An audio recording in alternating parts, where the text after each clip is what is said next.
Hi friends, Gruhapaka ಶಾಲೆಗೆ ಎಲ್ಲರಿಗೂ ಸ್ವಾಗತ. ಇನ್ನು ಯಾರು ನನ್ನ ಚಾನಲ್ನ ಸಬ್ಸ್ಕ್ರೈಬ್ ಮಾಡ್ಕೊಂಡಿಲ್ಲ, ಹಾಗೆ ಹೊಸದಾಗಿ ಯಾರು ನನ್ನ ವಿಡಿಯೋಸ್ ನೋಡ್ತಾ ಇದ್ದೀರಾ, ಪ್ಲೀಸ್ ಸಬ್ಸ್ಕ್ರೈಬ್ ಮಾಡ್ಕೊಳ್ಳಿ.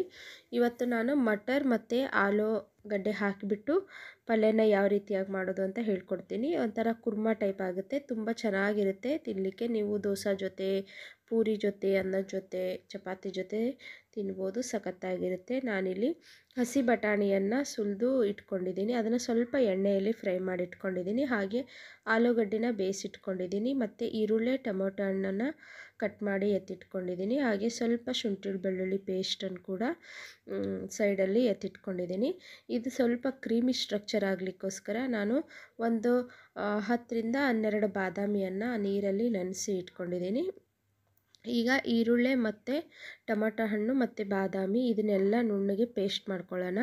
ಪೇಸ್ಟ್ ಮಾಡಿಕೊಂಡು ಸೈಡಲ್ಲಿ ಎತ್ತಿಟ್ಕೊಳ್ಳೋಣ. ಇದಕ್ಕೆ ಮೇನ್ ಮಸಾಲ ಅಂದರೆ ನಾನು ಹೇಳ್ತೀನಿ, ಸೊ ಅದೇ ರೀತಿಯಾಗಿ ಮಾಡಿದರೆ ಟೇಸ್ಟ್ ತುಂಬ ಅಂದರೆ ತುಂಬಾ ಸಖತ್ತಾಗಿ ಬರುತ್ತೆ, ಒಂಥರ ಡಿಫ್ರೆಂಟಾಗಿರುತ್ತೆ. ಇದನ್ನು ನುಣ್ಣಗೆ ಪೇಸ್ಟ್ ಮಾಡಿ ಸೈಡಲ್ಲಿ ಎತ್ತಿಟ್ಕೊಂಡು ಬಿಡೋಣ. ಟೊಮೊಟೊ ಹಣ್ಣನ್ನು ಸ್ವಲ್ಪ ಜಾಸ್ತಿ ಹಾಕ್ಕೊಳ್ಳಿ, ಅಂದರೆ ಸ್ವಲ್ಪ ಚೆನ್ನಾಗಿರುತ್ತೆ. ಇವಾಗ ಮೇನ್ ಮಸಾಲ ಅಂದೆಲ್ಲ, ಸೊ ಇದೇ ರೀತಿಯಲ್ಲಿ ಮಾಡಿ ಸಖತ್ತಾಗಿರುತ್ತೆ. ನಾನಿಲ್ಲಿ ಒಂದು 2 ಟೇಬಲ್ ಸ್ಪೂನ್ ಖಾರದ ಪುಡಿಯನ್ನು ತೊಗೊಳ್ತಾ ಇದ್ದೀನಿ. ಹಾಗೆ 1 ಟೇಬಲ್ ಸ್ಪೂನ್ ಧನಿಯಾ ಪುಡಿಯನ್ನು ತೊಗೊಳ್ತಾ ಇದ್ದೀನಿ. 1 ಟೇಬಲ್ ಸ್ಪೂನ್ ಧನಿಯಾ ಪುಡಿಯನ್ನು ಹಾಕ್ಕೊಳ್ಳಿ. ಒಂದು ಬೌಲಿಗೆ ಸಪ್ರೇಟಾಗಿ ಹಾಕ್ಕೊಂಡ್ಬಿಡಿ ಎಲ್ಲದನ್ನು. ಅದಾದ ನಂತರ 1 ಟೇಬಲ್ ಸ್ಪೂನ್ ಜೀರಿಗೆ ಪುಡಿಯನ್ನು ಹಾಕ್ಕೊಂಡಿದ್ದೀನಿ. ಹಾಗೆ 1 ಟೇಬಲ್ ಸ್ಪೂನ್ ಗರಂ ಮಸಾಲ, ಇದು ಮನೆಯಲ್ಲೇ ಮಾಡಿರುವಂಥದ್ದು. ನೀವು ಅಂಗಡಿಯಲ್ಲಿ ತರೋದಾದರೆ ಸ್ವಲ್ಪ ಕಡಿಮೆ ಹಾಕ್ಕೊಳ್ಳಿ, ಯಾಕಂದರೆ ಸ್ಟ್ರಾಂಗ್ ಇರುತ್ತೆ. ಇದು ನಾನು ಮನೆಯಲ್ಲೇ ಮೆಣಸು ಎಲ್ಲ ಹಾಕಿ ಮಾಡಿದ್ದೇನಲ್ವ, ಸೊ ಅದಕ್ಕೆ ಸ್ವಲ್ಪ ಜಾಸ್ತಿನ ಹಾಕ್ಕೊಂಡಿದ್ದೀನಿ. ಇದಕ್ಕೆ ಒಂದು ಸ್ವಲ್ಪ ನೀರನ್ನು ಹಾಕ್ಕೊಂಡು ನುಣ್ಣಗೆ ಪೇಸ್ಟ್ ರೀತಿಯಾಗಿ ಇದನ್ನು ಮಿಕ್ಸ್ ಮಾಡ್ಕೋಬೇಕು. ಎಲ್ಲ ಮಸಾಲ ನೀಟಾಗಿ ಹೊಂದ್ಕೋಬೇಕು, ಆ ರೀತಿಯಾಗಿ ನೀರನ್ನು ಹಾಕ್ಕೊಂಡು. ಇಲ್ಲಾಂದರೆ ನೀವು ಗ್ರೈಂಡರ್ ಮಾಡಿರ್ತೀರಲ್ವ ಮಸಾಲ, ಸೊ ಅದನ್ನು ಹಾಕಿ ಕೂಡ ಮಾಡ್ಬೋದು. ಇಲ್ಲಾಂದರೆ ನೀರು ಹಾಕಿನೇ ಮಾಡಿ, ಏನೂ ಪರವಾಗಿಲ್ಲ, ಚೆನ್ನಾಗೇ ಇರುತ್ತೆ. ಗಂಟು ಇಲ್ಲದೆ ಇರೋ ರೀತಿ ಈ ರೀತಿ ನೀಟಾಗಿ ಮಿಕ್ಸ್ ಮಾಡಿಕೊಂಡು ಇದನ್ನು ಸೈಡಲ್ಲಿ ಎತ್ತಿಟ್ಕೊಂಡ್ಬಿಡಿ. 1-2 ನಿಮಿಷ ಆಗಲಿ ಇದನ್ನು ಮಿಕ್ಸ್ ಮಾಡಿಕೊಂಡು. ಮಿಕ್ಸ್ ಆದ ನಂತರ ನೀರಲ್ಲಿ ಚೆನ್ನಾಗಿ ಮಿಕ್ಸ್ ಆಗಿ ನೆನೆಯುತ್ತಲ್ಲ, ಆವಾಗ ರುಚಿ ಟೇಸ್ಟಾಗಿ ಬರುತ್ತೆ. ಈ ರೀತಿಯಾಗಿ ಕಲಿಸ್ಕೊಂಡಿದ್ದೀನಿ. ಈಗ ಒಂದು ಪಾತ್ರೆನ ನಾನು ಗ್ಯಾಸ್ ಮೇಲೆ ಇಟ್ಕೊಂಡು ಅದು ಚೆನ್ನಾಗಿ ಕಾಯಬೇಕು. ಕಾದ ನಂತರ ನಿಮಗೆ ಎಷ್ಟು ಬೇಕೋ, ನೀವು ಎಣ್ಣೆಯಲ್ಲಿ ಮನೇಲಿ ಎಷ್ಟು ಯೂಸ್ ಮಾಡ್ತೀರೋ ಅಷ್ಟು ಹಾಕ್ಕೊಳ್ಳಿ. ನಾನು ಒಂದು 2ರಿಂದ 3 ಟೇಬಲ್ ಸ್ಪೂನ್ನ ಹಾಕ್ಕೊಂಡಿದ್ದೀನಿ. ಹಾಕ್ಕೊಂಡು ಚೆನ್ನಾಗಿ ಎಣ್ಣೆ ಕಾಯಬೇಕು. ಈಗ ಮಸಾಲ ಸ್ಪೈಸಸ್ನ ಹಾಕ್ಕೊಳ್ಳೋಣ. ಒಂದು ಪಲಾವ್ ಎಲೆನೆ, ಹಾಗೆ ಒಂದು ಸ್ಟಾರ್ ಇರುತ್ತಲ್ವ, ಸೊ ಅದು, ಚಕ್ಕೆ ಮತ್ತು ಯಾಲಕ್ಕಿಯನ್ನು ಹಾಕ್ಕೊಂಡಿದ್ದೀನಿ. ಒಂದು ಸ್ವಲ್ಪ ಸಾಯಿ ಜೀರಾ ಅಥವಾ ಜೀರಿಗೆ ಯಾವುದಾದ್ರೂ ಹಾಕ್ಕೋಬೋದು, ಇಲ್ಲ ಎರಡನ್ನೂ ಕೂಡ ಹಾಕ್ಕೊಬೋದು. ಹಾಕ್ಕೊಂಡು ಚೆನ್ನಾಗಿ ಮಿಕ್ಸ್ ಮಾಡ್ಕೊಳ್ಬೇಕು. ಅದು ಸ್ವಲ್ಪ ಎಣ್ಣೆಯಲ್ಲೇ ಫ್ರೈ ಆಗಲಿ, ಸ್ವಲ್ಪ ಘಮ ಬರುತ್ತೆ. ಅದಾದ ನಂತರ ನಾವೇನು ಮಸಾಲ ಖಾರದ ಪುಡಿ ಎಲ್ಲ ಹಾಕ್ಕೊಂಡಿದ್ನಲ್ವ, ಸೊ ಅದನ್ನು ಇಲ್ಲಿ ಹಾಕಿ ಚೆನ್ನಾಗಿ ಮಿಕ್ಸ್ ಮಾಡ್ಕೋಬೇಕು. ನೋಡಿ, ಈ ರೀತಿ ಎಣ್ಣೆ ಬರೋವರೆಗೂ ಬೇಯಿಸ್ಕೋಬೇಕು.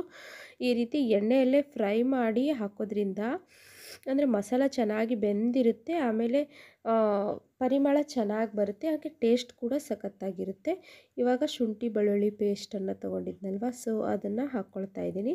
ಹಾಕ್ಕೊಂಡ್ಬಿಟ್ಟು ಚೆನ್ನಾಗಿ ಮತ್ತೆ ಒಂದು ಸಾರಿ ಮಿಕ್ಸ್ ಮಾಡ್ಕೊಳ್ಳಿ. ನಾನು ಆಲ್ರೆಡಿ ಆಲೂಗಡ್ಡೆನೂ ಬೇಯಿಸ್ಕೊಂಡಿದ್ದೀನಿ. ಹಾಗೆ ಮಟರ್ ಇತ್ತಲ್ಲ, ಮಟರ್ ಕೂಡ ನಾನು ಸ್ವಲ್ಪ ಎಣ್ಣೆಯಲ್ಲಿ ಫ್ರೈ ಮಾಡಿ ತೊಗೊಂಡಿದ್ದೀನಿ. ಫ್ರೈ ಅಂದರೆ ಡೀಪ್ ಫ್ರೈ ಅಲ್ಲ, ಹಾಗೆ ಹಂಚಲ್ಲಿ ಸ್ವಲ್ಪ ಎಣ್ಣೆ ಹಾಕಿಬಿಟ್ಟು ಹುರ್ಕೊಂಡಿದ್ದೀನಿ. ಬೆಂಡೆಕಾಯಿ ಈ ರೀತಿ ಹುರಿತಾರಲ್ವ, ಸೊ ಆ ರೀತಿ ಅದನ್ನು ಹುರ್ಕೊಂಡಿದ್ದೀನಿ ಅಷ್ಟೇ. ಇವಾಗ ಮಸಾಲ ಪೇಸ್ಟ್ ಮಾಡ್ಕೊಂಡಿದ್ನಲ್ವ, ಸೊ ಅದನ್ನು ಇಲ್ಲಿ ಹಾಕ್ಕೊಂಡ್ಬಿಟ್ಟು ಚೆನ್ನಾಗಿ ಮಿಕ್ಸ್ ಮಾಡ್ಕೊಳ್ಳಿ. ಜಾರಿಗೆ ಸ್ವಲ್ಪ ನೀರು ಹಾಕ್ಕೊಂಡ್ಬಿಟ್ಟು ನಾನು ತೊಗೊಂಡಿದ್ದೀನಿ ಅಷ್ಟೇ. ಅದರಲ್ಲಿ ಮಸಾಲ ಇರುತ್ತಲ್ವ, ಸೊ ಅದನ್ನು ವೇಸ್ಟ್ ಮಾಡಬಾರ್ದು ಅಂತ ಹೇಳಿ 1-2 ಟೇಬಲ್ ಸ್ಪೂನ್ ಅಷ್ಟೇ ನೀರು, ಜಾಸ್ತಿ ಹಾಕ್ಕೊಂಡಿಲ್ಲ. ಹಾಕ್ಕೊಂಡ್ಬಿಟ್ಟು ಮಿಕ್ಸ್ ಮಾಡ್ಕೊಂಡಿದ್ದೀನಿ. ಚೆನ್ನಾಗಿ ಈ ರೀತಿ ಮಿಕ್ಸ್ ಮಾಡ್ಕೊಳ್ಳಿ. ಕಲರ್ ಕೂಡ ಚೆನ್ನಾಗಿ ಬರುತ್ತೆ. ಈ ರೀತಿ ನೀವು ಮಸಾಲ ಎಲ್ಲ ಒಂದು ಕಡೆ ನೀರಲ್ಲಿ ಮಿಕ್ಸ್ ಮಾಡಿಕೊಂಡು ಎಣ್ಣೆಯಲ್ಲಿ ಹಾಕಿ ಮಾಡೋದ್ರಿಂದ ಕಲರ್ ಕೂಡ ಚೆನ್ನಾಗಿ ಬರುತ್ತೆ. ಈಗ ರುಚಿಗೆ ತಕ್ಕಷ್ಟು ಉಪ್ಪನ್ನು ಹಾಕ್ಕೊಂಡ್ಬಿಟ್ಟು ಒಂದು ಕುದಿನ ಕುದಿಸ್ಕೊಂಡ್ಬಿಡೋಣ.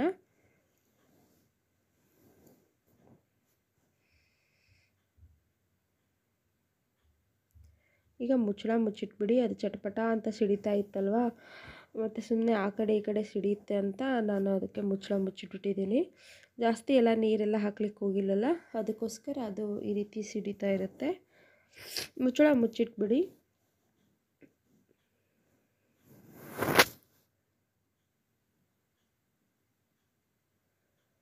ಚೆನ್ನಾಗಿ ಒಂದು ಕುದ್ದಾದ ನಂತರ ನೀವು ಲಿಡ್ನ ಓಪನ್ ಮಾಡ್ಕೊಳ್ಳಿ. ಆದಷ್ಟು ಮಸಾಲ ಈ ರೀತಿ ಕುದಿಬೇಕು, ಅಂದರೆ ಚೆನ್ನಾಗಿ ಫ್ರೈ ಆಗಬೇಕು. ಅದಾದಮೇಲೆ ನೀವು ಬಾಕಿ ಕಾಳು ಮಟರು ಮತ್ತು ಆಲೂಗಡ್ಡೆನ ಹಾಕಲಿಕ್ಕಾಗುತ್ತೆ. ಈ ರೀತಿ ಚೆನ್ನಾಗಿ ಕುದ್ದ ನಂತರ ಹಾಕಿ ಆಮೇಲೆ ಮತ್ತೆ ಸ್ವಲ್ಪ ಹೊತ್ತು ಬೇಯಿಸೋದ್ರಿಂದ ಟೇಸ್ಟು ಸಖತ್ತಾಗಿರುತ್ತೆ. ಅದಕ್ಕೋಸ್ಕರ ಮೊದಲಿಗೆ ಈ ಮಸಾಲಾನ ನೀವು ಕುದಿಸ್ಕೊಂಡ್ಬಿಡಿ ಚೆನ್ನಾಗಿ. ಆದಷ್ಟು ಎಣ್ಣೆಯಲ್ಲೇ ಫ್ರೈ ಆಗಲಿ, ಅದರ ಈರುಳ್ಳಿ ಟೊಮೆಟೊ ಹಸಿ ವಾಸನೆ ಎಲ್ಲ ಹೋಗಿಬಿಡುತ್ತೆ ಈ ರೀತಿ ಎಣ್ಣೆಯಲ್ಲೇ ಫ್ರೈ ಮಾಡಿಕೊಂಡು ಕುದಿಸೋದ್ರಿಂದ. ಅದಕ್ಕೋಸ್ಕರ ಹೇಳ್ತಾ ಇರೋದು, ಈ ರೀತಿ ಮೊದಲೇ ಎಣ್ಣೆಯಲ್ಲಿ ಸ್ವಲ್ಪ ಕುದಿಸ್ಕೊಂಡ್ಬಿಡಿ ಅಷ್ಟೇ. ಸ್ವಲ್ಪ ಎಣ್ಣೆ ಕೂಡ ಮೇಲ್ಗಡೆ ತೇಲುತ್ತೆ, ಅಂದರೆ ಜಾಸ್ತಿ ಎಣ್ಣೆ ಏನು ತೇಲಲ್ಲ, ಯಾಕಂದರೆ ಇಲ್ಲಿ ಗೋಡಂಬಿಯನ್ನು ಬಾದಾಮಿಯನ್ನು ಫ್ರೈ ಮಾಡಿ ಹಾಕ್ಕೊಂಡಿದ್ದೇವಲ್ವ. ಸೊ ಬಾದಾಮಿ ಹಾಕಿದ ತಕ್ಷಣ ಅದರಲ್ಲಿ ಇರುವಂಥ ಎಣ್ಣೆ ಅಂಶ ಎಲ್ಲ ಕಾಣಿಸೋದಿಲ್ಲ. ಅದಕ್ಕೋಸ್ಕರ ಅಂದರೆ ಸ್ವಲ್ಪ ಜಾಸ್ತಿ ಹಾಕ್ಕೊಂಡ್ರೆ ಕಾಣಿಸುತ್ತೆ ಎಣ್ಣೆ. ನೋಡಿ ನಾನು ತೋರಿಸ್ತೀನಿ ನೋಡಿ, ಒಂದು ಸ್ವಲ್ಪ ಎಣ್ಣೆ ಮೇಲ್ಗಡೆ ಕುದೀತಾ ಇದೆ ಅಲ್ವಾ. ಸೊ ಈ ರೀತಿಯಾಗಿ ಕುದ್ರೆ ಸಾಕಾಗುತ್ತೆ. ಈ ಟೈಮಲ್ಲಿ ನಾವು ಬಾಕಿ ಮಿಕ್ಕಿರುವಂಥ ಮಸಾಲಾನ ಹಾಕ್ಕೊಳ್ಳೋಣ. ಇದಕ್ಕೆ ಸ್ವಲ್ಪ ಬೆಣ್ಣೆ ಹಾಕಿದರೆ ಇನ್ನೂ ಟೇಸ್ಟ್ ಚೆನ್ನಾಗಿರುತ್ತೆ ಅಂತ ಸ್ವಲ್ಪ ನಾನು ಬೆಣ್ಣೆ ಹಾಕ್ಕೊಂಡೆ. ಬೇಕಿದ್ದರೆ ಹಾಕ್ಕೊಳ್ಳಿ ಬೆಣ್ಣೆನ, ಇಲ್ಲ ಅಂದರೆ ಪರವಾಗಿಲ್ಲ.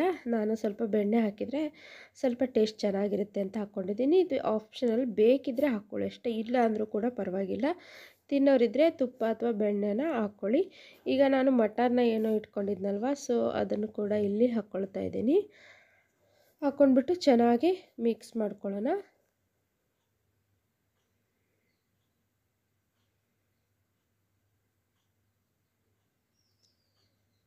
ಬರೀ ಇದಷ್ಟೇ ಊಟ ಮಾಡಿದ್ರೂ ಚೆನ್ನಾಗೇ ಇರುತ್ತೆ. ಮಟರ್ ಜಾಸ್ತಿ ಹಾಕ್ಕೊಂಡಿದ್ದೀನಲ್ವ. ಇವಾಗ ಒಂದು ಸ್ವಲ್ಪ ನೀರನ್ನು ಹಾಕ್ಕೊಂಡ್ಬಿಟ್ಟು, ಅಂದರೆ ಮಟರು ಸ್ವಲ್ಪ ಬೆಂದಿರುತ್ತಲ್ವ, ಇನ್ನೊಂದು ಸ್ವಲ್ಪ ಬೇಯಬೇಕು. ಅದಕ್ಕೋಸ್ಕರ ಸ್ವಲ್ಪ ನೀರು ಹಾಕ್ಕೊಂಡು ಮಿಕ್ಸ್ ಮಾಡ್ಕೊಳ್ತಾ ಇದ್ದೀನಿ ನಾನು. ಒಂಥರ ಕುರ್ಮಾ ಈಗ ಮದುವೆಗಳಲ್ಲೆಲ್ಲ ಮಾಡ್ತಿರ್ತಾರಲ್ವ, ಇದರಲ್ಲಿ ಮತ್ತು ಗೋಬಿ ಆಮೇಲೆ ಮತ್ತು ಬಾಕಿ ಕ್ಯಾರೆಟು ಅದೆಲ್ಲ ಬೇರೆ ತರಕಾರಿಗಳನ್ನು ಹಾಕಿ ಮಾಡಿದರೆ ವೆಜ್ ಕುರ್ಮಾ ಆಗಿರುತ್ತೆ, ಸಖತ್ತಾಗಿರುತ್ತೆ. ಸೇಮ್ ಇದೇ ಮೆಥಡಲ್ಲಿ ಸ್ವಲ್ಪ ಬಾಕಿ ಬೇರೆ ತರಕಾರಿಯನ್ನು ಹಾಕ್ಕೊಂಡ್ರೆ ಆಗುತ್ತಷ್ಟೇ. ಇದು ಚೆನ್ನಾಗಿ ಒಂದು ಸ್ವಲ್ಪ ಹೊತ್ತು ಕುದಿಬೇಕು, ಒಂದು 2-3 ನಿಮಿಷ. ಹಸಿ ಮಟರ್ ಅಲ್ವಾ, ತುಂಬ ಜಾಸ್ತಿ ಬೇಯಿಸೋ ಅವಶ್ಯಕತೆಯೂ ಇರಲ್ಲ, ಬೆಂದೋಗ್ಬಿಡುತ್ತೆ ಬೇಗನೆ, ಜಾಸ್ತಿ ಸಮಯ ತಗೊಳ್ಳಲ್ಲ. ಸ್ವಲ್ಪ ಹೊತ್ತು ಒಂದು 2-3 ನಿಮಿಷ ಬೆಂದರೆ ಸಾಕಾಗುತ್ತೆ. ಇವಾಗ ಬೇಯಿಸಿಟ್ಕೊಂಡು ಕಟ್ ಮಾಡ್ಕೊಂಡಿರುವಂಥ ಆಲೂಗಡ್ಡೆಯನ್ನು ಹಾಕ್ಕೊಳ್ತಾ ಇದ್ದೀನಿ. ಇದನ್ನು ಬೇಯಿಸ್ದೇ ಬೇರೆ ಮೆಥಡಲ್ಲಿ ಕೂಡ ಮಾಡ್ಬೋದು. ಅದನ್ನು ನೆಕ್ಸ್ಟ್ ನಾನು ವಿಡಿಯೋದಲ್ಲಿ ತೋರಿಸ್ತೀನಿ. ಅಂದರೆ ಕುಕ್ಕರಲ್ಲಿ ಎಲ್ಲ ಒಟ್ಟಿಗೆ ಹಾಕಿ ಮಸಾಲ ಮತ್ತು ತರಕಾರಿ ಎಲ್ಲ ಹಾಕ್ಬಿಟ್ಟು ಕುಕ್ಕರಲ್ಲೇ ಒಂದೇ ಸರಿ ಹೇಗೆ ಮಾಡೋದು ಅಂದರೆ ಒಂದೇ ಸತಿ ಕುಕ್ಕರಲ್ಲಿ ಕೂಗಿಸ್ಬಿಟ್ರೆ ಅದು ಕೂಡ ವೆಜ್ ಕುರ್ಮಾ ಚೆನ್ನಾಗೇ ಆಗಿರುತ್ತೆ. ಸೊ ಅದನ್ನು ಕೂಡ ನೆಕ್ಸ್ಟ್ ಟೈಮು ಮಾಡ್ತೀನಿ. ಇವಾಗ ಚಳಿಗಾಲ ಫಸ್ಟ್ ಮಟರ್ ಇದು ಸಿಕ್ಕಿರೋದು, ಸೊ ಅದರಲ್ಲಿ ನಾನು ಮಾಡ್ತಾ ಇರೋವಂಥದ್ದು. ನೆಕ್ಸ್ಟ್ ಈಗಿನ ಸೀಸನ್ ಅಲ್ವಾ ಮಟರ್ದು, ಆರಾಮಾಗಿ ಮಟರ್ದು ಸಿಕ್ಕಾಬಟ್ಟೆ ರೆಸಿಪೀಸ್ನ ಮಾಡ್ಬೋದು ಮಟರು. ಇವಾಗ ಆಲೂಗಡ್ಡೆನ ಮಿಕ್ಸ್ ಮಾಡಿ ಸ್ವಲ್ಪ ದೊಡ್ಡದಾಗಿನೇ ಕಟ್ ಮಾಡ್ಕೊಳ್ಳಿ. ಆಲೂಗಡ್ಡೆನ ತಿನ್ನಲಿಕ್ಕೆ ಚೆನ್ನಾಗಿರುತ್ತೆ. ಇವಾಗ ಒಂದು ಸ್ವಲ್ಪ ನೀರನ್ನು ಹಾಕ್ಕೊಂಬಿಡಿ, ಯಾಕಂದರೆ ಸ್ವಲ್ಪ ಜಾಸ್ತಿ ಗಟ್ಟಿ ಆಯ್ತಲ್ಲ, ಅದಕ್ಕೋಸ್ಕರ ಸ್ವಲ್ಪ ನೀರು ಹಾಕ್ಕೊಂಡು ಕುದಿಸ್ಕೊಂಡ್ರೆ ಆಲೂಗಡ್ಡೆ ಉಪ್ಪು ಮಸಾಲೆ ಎಲ್ಲ ಹೀರ್ಕೊಳ್ಳುತ್ತೆ, ಟೇಸ್ಟ್ ಸಖತ್ತಾಗಿರುತ್ತೆ. ಅದಕ್ಕೋಸ್ಕರ ಇವಾಗ ಮಿಕ್ಸ್ ಮಾಡಿಕೊಂಡು ಒಂದು ಸ್ವಲ್ಪ ನೀರನ್ನು ಹಾಕ್ಕೊಂಡ್ಬಿಟ್ಟು ಕುದಿಲಿಕ್ಕೆ ಇಟ್ಬಿಡಿ. ಒಂದು 2 ನಿಮಿಷ ಕುದ್ರೆ ಸಾಕಾಗುತ್ತೆ. ಸ್ವಲ್ಪ ಪಾತ್ರೆನ ದೊಡ್ಡದಾಗಿರುವಂಥದ್ದು ತೊಗೊಳ್ಳಿ. ಇಲ್ಲಿ ನಂದು ಪಾತ್ರೆ ಸ್ವಲ್ಪ ಚಿಕ್ಕದಾಯಿತು, ಪಲ್ಯ ಎಲ್ಲ ಜಾಸ್ತಿ ಆಗೋಗ್ಬಿಡ್ತು. ಇದರಲ್ಲಿ ಆಗುತ್ತೆ ಅಂದ್ಕೊಂಡೆ, ಆದ್ರೂ ಸ್ವಲ್ಪ ಜಾಸ್ತಿನೇ ಆಯಿತು, ಪಾತ್ರೆ ಸ್ವಲ್ಪ ಚಿಕ್ಕದಾಯಿತು ಅಂತ ಅನ್ನಿಸ್ತಾ ಇತ್ತು.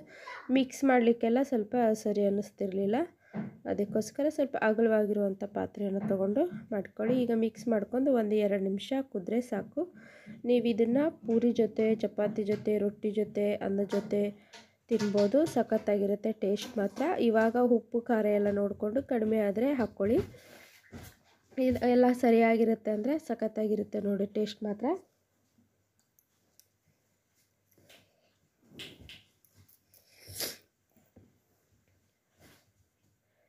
ನಿಮಗೆ ಈ ವಿಡಿಯೋ ಅಥವಾ ಈ ರೆಸಿಪಿ ಇಷ್ಟ ಆಗಿದೆ ಅಂದ್ಕೊಳ್ತೀನಿ. ಇಷ್ಟ ಆದರೆ ಪ್ಲೀಸ್ ಸಬ್ಸ್ಕ್ರೈಬ್ ಮಾಡ್ಕೊಳ್ಳಿ, ಹಾಗೆ ಬೆಲ್ ಐಕನ್ ಕೂಡ ಕ್ಲಿಕ್ ಮಾಡ್ಕೊಳ್ಳಿ.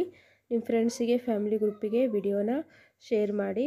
ಮತ್ತು ಹೊಸ ಇಂಟ್ರೆಸ್ಟಿಂಗ್ ರುಚಿಯಾಗಿರುವಂಥ ಅಡುಗೆಯೊಂದಿಗೆ ಮತ್ತು ಅದರ ಜೊತೆ ಡೇ ರೂಟೀನ್ ಬ್ಲಾಗ್ ಜೊತೆ ಸಿಗ್ತೀನಿ. Thank you for watching. Bye.